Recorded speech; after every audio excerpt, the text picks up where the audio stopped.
Thank you very much, members of the fourth estate. Are you ready?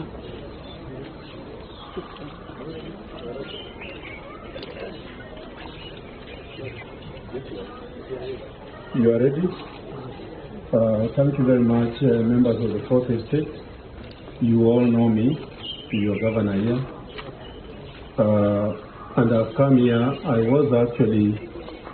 was performing my own official functions, and I was told there was a lot of chaos here, and that a lot of property for the Farmers Resource Center has been damaged, and that the IBC and other candidates who are standing for various positions were also here, and that there was chaos. So I said, as the governor of this county, I must also come and see what has gone on.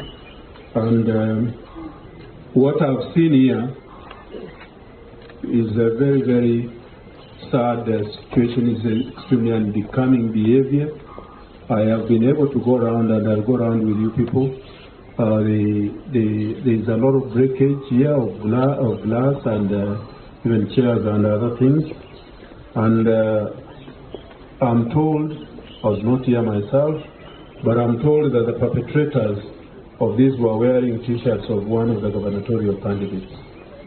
And for me, as the governor of this county who has been here for 9.5 years now, getting to 10 years, I have not seen this type of violence in this county.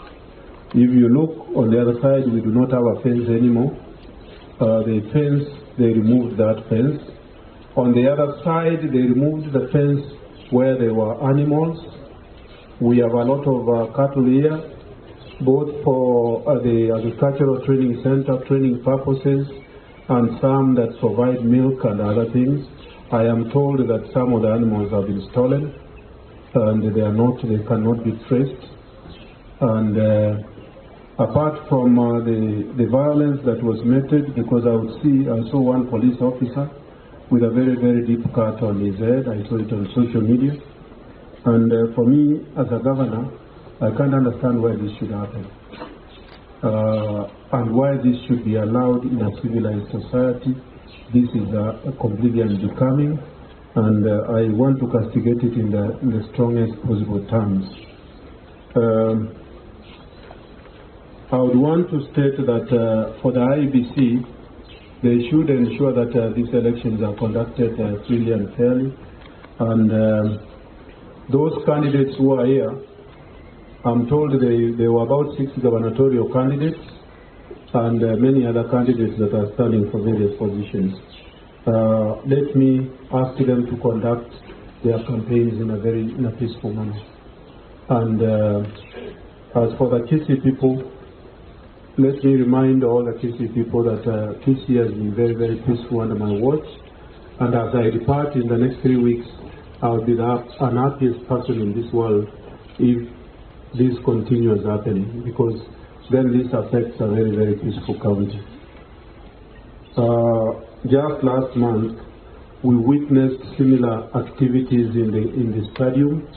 There was vandalization of the stadium. The gate was actually carried off, and many of the chairs were messed up. Some of them were broken. We had almost about 500 chairs broken. and some of them are public funds that are being messed up. And you do get a feeling, again, at that time, the perpetrators were wearing T-shirts again of the same candidate, and this is completely unacceptable. In whatever manner, I condemn it in the highest terms possible. As for the police are aware of this. In fact, I'm told that the police were around. I would want them to be more vigilant next time. So, ladies and gentlemen, that's what I wanted to talk to you. And if it's okay, unless there are any questions, I'll have to talk in my vernacular language. Are there any questions?